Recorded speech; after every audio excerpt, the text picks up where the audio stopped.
Morning students. In earlier classes I started a new chapter in class 5th.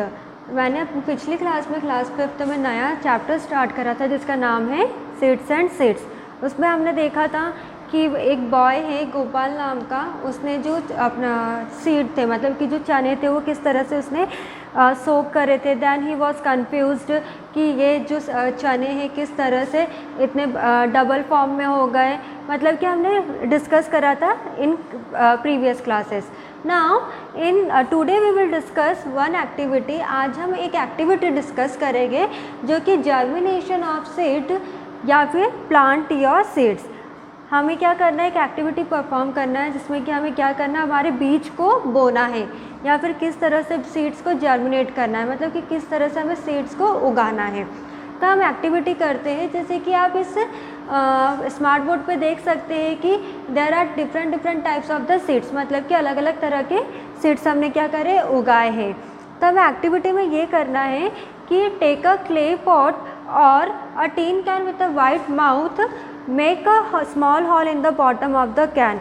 हमें क्या करना है, हमें एक मिट्टी का गमला लेना है या फिर एक टीन का लेना है। उसमें क्या करना है हमें, और चौड़े मुंह वाला लेना है। जैसे गमले कैसे रहते हैं उस तरह का हमने एक गमला लिया, छोटा सा गमला लिया और उसका हमने क्या करा, नीचे से क्या कर दिया, उसमें एक हॉल कर दिया। फिर जब हमने एक गमला लिया तो उसमें क्या करेंगे हम, obviously we want to plant our seed. हमें क्या करना है, सीड को क्या करना, बोना है। तो हम क्या करेंगे, उस गमले में हम क्या करेंगे, उसमें मिट्टी डाल देंगे। अब मिट्टी डालने के बाद हम क्या करेंगे, उसका हम 4 to 5 डेज तक की कोई सा एक बीज डाल देंगे और उसको हम रख देंगे। जैसे हमने एक गमला लिया, उसमें मिट्टी डाली और हमने एक किसी भी प्लांट का जो बीज था उसको उस मिट्टी में डाल दिया और 4 to 5 डेज तक की हमने उसको रख दिया। फिर हम क्या देखेंगे कि जो हमने बीज लिए थे, जैसे बीज काय के हो सकते हैं, जैसे सरसों का मतलब कि मस्टर्ड, फेनिग्रीक मतलब कि मेथी दाने का, सीसम मतलब तिल, या फिर कोरिएंडर मतलब कि धनिया। उसका हमने एक सीड लिया और उसको उस गमले में हमने क्या कर दिया, 5-6 दिन के लिए हमने उसको रख दिया। अब हम 5-6 दिन बाद जब हमने एक्टिविटी करी, अगर हम उस एक्टिविटी में देखेंगे कि क्या क्या हमें रिजल्ट्स मिले हैं, हमें क्या क्या आउटपुट मिले हैं, तो हम देखते हैं कि आपके जो बुक में है इस टाइप के क्वेश्चंस हैं। इस टाइप की क्वेश्चंस हैं, जैसे कि हमने जो एक्टिविटी परफॉर्म करी, हमने एक गमला लिया, उसमें एक होल करा, उसमें हमने मिट्टी फिल कर दी और उस मिट्टी के अंदर हमने एक बीज डाला और उसको अच्छे से प्रेस करके हमने 4 से 5 दिन के लिए रख दिया। तो कुछ क्वेश्चंस है हमारी एक्टिविटी के दौरान कि how long did it take for the plant to come out from the soil. तो हमने जैसे मैंने आपको बताया कि हमने मिट्टी के अंदर क्या डाला, बीज डाला। अब वो हमारा पहला क्वेश्चन ये है कि जो हमने गमले के अंदर मिट्टी के अंदर जो बीज डाला है वो कितने दिनों बाद मिट्टी से बाहर आएगा। जो बीज डाला है वो थोड़ा सा पौधा बनकर, छोटा पौधा बनकर कितने दिनों बाद बाहर आएगा। तो मैंने आपको क्या बोला, 4 से 5 दिन के लिए। तो जब हम after 4 to 5 days we will see ना, तो उसमें से एक छोटा सा पौधा बाहर निकला हुआ आएगा। तो हम कह सकते हैं कि may be after 4 to 5 days या फिर ऑलमोस्ट 1 वीक, 1 हफ्ते के बाद हमें वो जो बीज है वो थोड़ा सा पौधे के फॉर्म में दिखेगा। ठीक है। What was the difference in the height of the plant on the first and second day. अब क्वेश्चन सेकंड हमारा ये है कि जब हमारा जो बीज है वो छोटे से पौधे के फॉर्म में आया, छोटा सा पौधा बनकर आया, तो फर्स्ट डे वो कैसा था और सेकंड डे कैसा था। तो ऑब्वियसली छोटी मतलब कि जो छोटा बीज होगा वो जब फर्स्ट डे आया तो उसकी जो हाइट रही होगी वो कैसी होगी, मतलब कि बीज से थोड़ी सी ऊपर रही होगी, मतलब कि एक आधा सेंटीमीटर रही होगी। और सेकंड डे हम देखेंगे तो ऑब्वियसली आधा सेंटीमीटर कैसी रहेगी, बड़ी हुई दिखेगी। तो हम क्या देखेंगे कि जो उसकी हाइट में डिफरेंस था, फर्स्ट डे तो कैसा था, आधा सेंटीमीटर था, और जब हमने सेकंड डे देखा तो वो आधा सेंटीमीटर बढ़ गया, मतलब कि 1 सेंटीमीटर हमें प्रॉपरली दिखाई देगा। On which day did the height of the plant increase the most. तो हमें थर्ड क्वेश्चन हमारा ये है कि जब हमने बीज को बोया और जर्मिनेट करा, तो जब वो फर्स्ट डे सेकंड डे तो वो पूरी तरह से आ गया गमले से बाहर, मिट्टी से बाहर आ गया, तो हमें प्रॉपरली कौन से दिन में उसकी जो हाइट है अच्छे से दिखेगी। तो ऑब्वियसली थर्ड डे में, क्योंकि हम फर्स्ट डे में भी ऑब्जर्व कर चुके थे, सेकंड डे में भी ऑब्जर्व कर चुके थे, तो हमें थर्ड डे में उसकी हाइट क्या दिखेगी, प्रॉपरली दिखेगी। अब did new leaves come out of the plant every day, क्या नई नई पत्तियाँ हर रोज़ आएगी? जी हाँ, बिल्कुल आएगी, क्योंकि हमने क्या करा, उस बीज को बोया है। तो जब तक कि वो प्लांट जितना बढ़ना चाहिए तब तक कि उसमें से रोज़ नई नई पत्तियाँ आएगी। फिर was there any change in the stem of the plant, तो हमारा लास्ट क्वेश्चन ये है कि जो बीज बोया, अब वो बीज बोया तो पौधे के समान हो गया, पौधा बनने लगा, तो उसमें क्या आएगी? स्टीम आएगी। मतलब कि इसकी उसका जो तना रहेगा, जैसे जड़ रहता है, रूट रहती है, स्टीम रहती है, तो उसके स्टीम में कुछ डिफरेंस दिखेगा? जी हाँ, उसके स्टीम में भी डिफरेंस दिखेगा। जो उसका वो कैसा रहेगा, स्टीम कैसा रहेगा, दिन पे दिन कैसा होता जाएगा? थिकर होते जाएगा। Day by day the steam will be go in the form of thicker form. किस टाइप में जाता रहेगा? थिकर फॉर्म में, मतलब कि मोटा होता जाएगा। तो जब हमने एक्टिविटी परफॉर्म करी, उस बेसिस पे हमारे ये क्वेश्चंस आए कि हमने जो सीड बोया वो कब बाहर निकलेगा, वो पौधा बनकर कब आएगा, उसकी हाइट में डिफरेंस हमें कितने दिनों में डिफरेंस दिखेगा, फिर जो क्या नई नई पत्तियाँ आएगी, और जो स्टीम था वो उसमें भी कुछ डिफरेंस दिखेगा। तो ये हमने क्वेश्चंस डिस्कस करें एक्टिविटी बेस पर। फिर हमारा जो दूसरा टॉपिक है डिस्कशन का, वो है जैसे कि मैंने आपको पता है कि जो हमने गमले लिए, जैसे कि मैंने अलग बीज बोया, आपने दूसरा बीज बोया, जैसे मैंने सरसों का बीज बोया, आपने तिल का बीज बोया, किसी ने धनिया के बीज बोया, तो हर एक पर्सन ने अलग अलग टाइप का क्या करा, सीड को जर्मिनेट करा, मतलब कि बीज को बोया। तो which seeds took the most number of days for the stem to come out of the soil.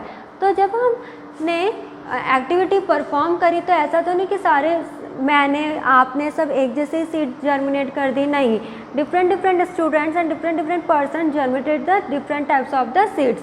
तो इसमें बोला गया है कि सबसे लंबा समय मिट्टी में से बाहर आने के लिए किसको लगेगा, कौन से बीज को लगेगा? तो जो तिल होती है, तिल्ली देखी होगी आपने, हमारे घरों में रहती है तिल, तो उसका जो बीज होता है उसको सबसे ज़्यादा समय लगेगा। ठीक है, if anyone will ask most number of days, तो कौन से सीड को लगेगा? तिल को लगेगा। उससे कम से कम बाहर आने में 15 to 20 डेज लगेगा। फिर which seed took the least days to come out of the soil. अब हमसे पहला क्वेश्चन पूछा था कि सबसे ज़्यादा टाइम किसको लगेगा मिट्टी में से बाहर आने में, बीज में से, तो हमने बोला तिल। पर अब हमसे ये पूछा है कि ऐसा कौन सा बीज है जो कि कम समय लेता है मिट्टी में से बाहर आने के लिए, तो सरसों का। आपने कभी राई देखी होगी, हम डालते हैं हमारी सब्ज़ी में, तो उसका हम सरसों बोलते हैं।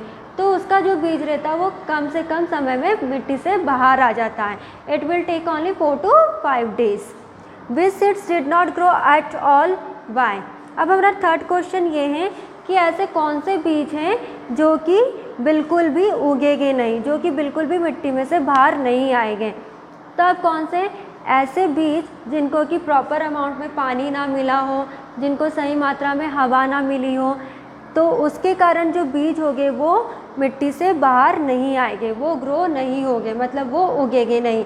क्योंकि अगर हम कोई भी बीज उगाते, कोई भी पौधा उगाते, तो उसे हमें क्या करना चाहिए, प्रॉपर अमाउंट में उसे पानी भी मिलना चाहिए, प्रॉपर अमाउंट में उसे हवा मिलनी चाहिए, तब जाके वो हमारा पौधा क्या होता है, बढ़ता है, उगता है। इसलिए अगर if the seeds will not give proper amount of water and air, तो दिस विल नॉट ग्रो। फिर did anyone's plants dry up और turn yellow, why did this happen. अब जैसे हमने एक्टिविटी परफॉर्म करी तो ऐसा हो सकता है कि जो 1-2 बच्चे हैं उनमें से किसी का जो प्लांट है वो किसी का जो सीड है वो ग्रो नहीं हुआ होगा। क्यों नहीं हुआ होगा? और अगर ग्रो हो भी गया होगा तो उसमें पीलापन क्यों आ जाता है? हम देखते हैं ना, हमारे घर में भी अगर कोई प्लांट रहता है तो हमने जैसे कि जाम का प्लांट लगाया है, जब वो बढ़ जाता है तो उसमें येलोइश पत्तियाँ हो जाती, पीली कलर की पत्तियाँ हो जाती हैं। तो वो क्यों हो जाती? क्योंकि उस बीज को या उस पौधे को क्या है, प्रॉपर अमाउंट में पानी नहीं मिला होगा, इसके कारण उसकी पत्तियाँ कैसी हो जाती हैं, येलो कलर की हो जाती हैं। ठीक है। फिर what would happen if the plants do not get water. अगर सही मात्रा में पानी नहीं मिलेगा तो क्या होगा? ऑब्वियसली हमारे जो बीज है वो उगेगा नहीं, और अगर उग भी गया, थोड़ा बहुत उग भी गया, तो उसमें जो पत्तियाँ रहेगी कैसी आएगी? येलो फॉर्म में आएगी। ठीक है, तो ये पॉइंट्स हमने डिस्कस करा। अब आगे आपका ये क्वेश्चन है, कभी आपके दिमाग में आया होगा कि हमने जो एक्टिविटी परफॉर्म करी है, तो आप लोग ने कभी देखा होगा कि जो बीज रहते हैं उसके अंदर आपने देखा होगा कि जब हम बीज को रखते हैं तो उसमें 2 पार्टीशन हो जाते हैं। जब हम बीज को खोलते तोड़ते तो बीज कैसा हो जाता है, इस टाइप से हो जाता है, मतलब कि खुल जाता है। तो what is inside the seed, बीज के अंदर भी क्या होता होगा, बीज के अंदर भी क्या होता होगा, जिसको हम बीज के अंदर भी कॉटिलिडॉन्स होते हैं। कॉटिलिडॉन्स मतलब कि बीज के अंदर भी छोटे से बीज होते हैं, जिसको हम क्या बोलते हैं, कॉटिलिडॉन बोलते हैं। How does a big plant grow from a tiny seed, अब जो बड़ा प्लांट कैसे बढ़ जाता है, छोटा सा बीज एक बड़े प्लांट में कैसे हो जाता है। तो हमने यही डिस्कस करा कि हम क्या करते हैं, एक बीज को सही मात्रा में मिट्टी में रखते हैं, सही मात्रा में पानी देते हैं और फिर उसको क्या करते हैं, प्रॉपर अमाउंट में एयर मिलता है, हम उसकी देखभाल करते थे। इस तरह से वो जो छोटा सा बीज रहता है वो किस फॉर्म में आ जाता है, बड़े प्लांट में आ जाता है। Understood everyone this much which we discuss. अब जैसे आपके दिमाग में ये क्वेश्चन आया होगा कि जो छोटा सा बीज रहता है वो कैसे बड़ा बन जाता है, वो कैसे बड़ा पौधा बन जाता है, ये भी क्वेश्चन दिमाग में आया कि जो सीड रहते हैं, बीज रहते हैं, उसके अंदर और क्या रहता है। तो उसी तरह से एक और क्वेश्चन होता है कि do some plants grow without the seeds, क्या ऐसे भी पौधे होते हैं, ऐसे भी प्लांट्स होते हैं जो बिना बीज के उगते हैं। जी हाँ, ऐसे भी कुछ प्लांट्स और पौधे होते हैं जो कि बिना बीज के उगते हैं। जैसे कि पोटैटो हो गया, पोटैटो में कोई बीज नहीं रहता। आप लोग ने आपके खेत में देखा होगा कि वो कैसे रहते हैं, ज़मीन पर ही लगे रहते हैं। ठीक है, जिंजर हो गई, मतलब अदरक भी कैसे, अदरक भी ज़मीन पर ही रहता है। और लहसुन मतलब कि गार्लिक, गार्लिक भी कैसा, इसमें भी कोई बीज नहीं होता है। रेडिश हो गई हमारे, इस तरह की जो वेजिटेबल्स, इस तरह की जो वेजिटेबल्स है वो विदाउट सीड्स ग्रो होती है, मतलब कि बिना सीड के, बिना बीज के उगती है। तो today we discuss about how we are planting our seeds. आज हमने क्या डिस्कस करा कि किस तरह से हम बीज को बोते या फिर जर्मिनेट करते हैं, और जब हम सीड को बो देते, जर्मिनेट कर देते हैं, तो उसमें से किस तरह से पौधा निकल कर आता है। फिर प्लांट, फिर हमने डिस्कस करा कि कितने दिनों बाद उसमें से जो सीड रहता है एक पौधा बनता है, उसमें से नई पत्तियाँ आती हैं, नई पत्तियाँ आने के बाद किस तरह से उसका जो स्टेम रहता है उसमें कुछ चेंजेस आते हैं क्या, और अगर प्रॉपर अमाउंट में वाटर एयर नहीं मिलता है तो उसमें भी जो पत्तियाँ रहती, जो पौधा रहता है वो ग्रो नहीं कर पाता है। Understood this much everyone what today we discussed. Now our next topic in this chapter is plants which hunt. ऐसे प्लांट्स होते हैं जो कि शिकार करते हैं। अब थोड़ा सा सुनने में अजीब लगता है कि पौधे, प्लांट कैसे किसी का शिकार कर सकते हैं, बट इट्स अ नेचुरल कि कुछ ऐसे प्लांट होते हैं जो कि कीड़ों का शिकार करते हैं। ठीक है, तो there are some plants which trap and eat insects. ऐसे कुछ प्लांट्स होते हैं जो कि इंसेक्ट्स को क्या करते हैं, खाते हैं। ठीक है, the pitcher plant is one such plant. It is found in Australia, Indonesia and Meghalaya and in India. देखो ये जो पिक्चर आपको स्मार्ट बोर्ड पे दिख रहा है, ये एक ऐसे ही प्लांट का पिक्चर है जो कि क्या करता है, इंसेक्ट का हंट करता है, मतलब कि इंसेक्ट का शिकार करता है। अगर उसकी पत्तियों पर कोई भी कीड़ा बैठ जाता है तो उसको क्या करता है, वो खा लेता है। ठीक है, तो ये जो पौधा है इसका नाम है pitcher plant. Pitcher plant, pitcher मतलब कि मटकी टाइप, जो मटका होता है उसको क्या बोलते हैं, उसका जो शेप कैसा, इस पौधे का भी आपको थोड़ा सा शेप कैसा दिख रहा होगा, मटके टाइप दिख रहा होगा, तो इसलिए इसका नाम क्या है, pitcher plant. This is the image of pitcher plant. It is mainly found in Australia, Indonesia and Meghalaya and India. ये कहाँ पर पाया जाता है, हमारे देश में ही पाया जाता है, ऑस्ट्रेलिया में भी है, इंडोनेशिया में भी और मेघालय में भी है। What is the name of this plant? The name of this plant is peacher plant. Peacher plant is the plant which hunt the insects. Peacher plant वो पौधा है जो कि इंसेक्ट का क्या करता है, जो कीड़े मकोड़ों को क्या करता है, शिकार करता है। किस तरह, और इसका it is a pitcher like shape and the mouth is covered by a leaf. जैसे मैंने आपको बताया कि इसका शेप कैसा दिख रहा है, आपको थोड़ा बहुत मटके जैसा दिख रहा है, तो इसलिए इसका शेप मटके जैसा, इसलिए इसका नाम क्या है, पीचर। और pitcher like shape and the mouth is covered by a lip. और इसका जो मुंह है काय से कवर रहता है, पत्तियों से कवर रहता है, जैसे कि आप इसमें देख सकते हैं। फिर ठीक है, the plant has a special smell that attracts insects to eat. Plant में एक ऐसी स्पेशल क्वालिटी है, एक स्पेशल फीचर है, मतलब कि उसमें एक ऐसी खासियत है कि जो उसमें से एक ऐसी खुशबू आती है जिसकी वजह से वो क्या करता है, इंसेक्ट्स को अपनी तरफ अट्रैक्ट कर लेता है, और जिसकी वजह से जो इंसेक्ट्स होते हैं वो क्या हो जाते हैं, उसकी पत्तियों पर जाकर बैठ जाते हैं। ठीक है, और जब इंसेक्ट्स पत्तियों पर जाकर बैठ जाते हैं तो वो क्या करता है, अपना ये जो लीफ रहता है उसको क्या करता है, ओपन करता है और उनका हंट कर लेता है, मतलब उनका शिकार कर लेता है। ठीक है, अपने जाल में फंसा लेता है। तो इसलिए अगर आपसे कोई पूछे कि ऐसा कौन सा प्लांट है जो कि हंट करता है, शिकार करता है, तो pitcher plant is the plant which hunt the insects. ठीक है, तो today we discuss about the 2 topics, जिसमें कि हमने एक एक्टिविटी डिस्कस करी और जिसमें कि हमने एक प्लांट के बारे में डिस्कस करा जो कि इंसेक्ट्स का क्या करता है, हंट करता है, मतलब शिकार करता है। What is the name of this plant, pitcher plant. Why we are calling pitcher plant, because the shape of this plant is like a pitcher, मतलब कि एक मटकी की तरह है। जो इसका माउथ रहता है वो कैसे कवर रहता है, पत्तियों से कवर रहता है। इस पे इंसेक्ट्स किस तरह से आते हैं, क्योंकि इसमें एक स्पेशल क्वालिटी होती है, खासियत होती है कि एक ऐसी खुशबू देता है जिसकी तरफ से इंसेक्ट जो रहते हैं वो इसकी पत्तियों पर आके बैठ जाते हैं, और जब इसकी पत्तियों पर आके बैठ जाते हैं तो उनका क्या कर लेता है, हंट कर लेता है, शिकार कर लेता है। तो today we discuss our 2 topics and we completed our 2 topics. In next video we will discuss about the wandering seeds. Okay, thank you.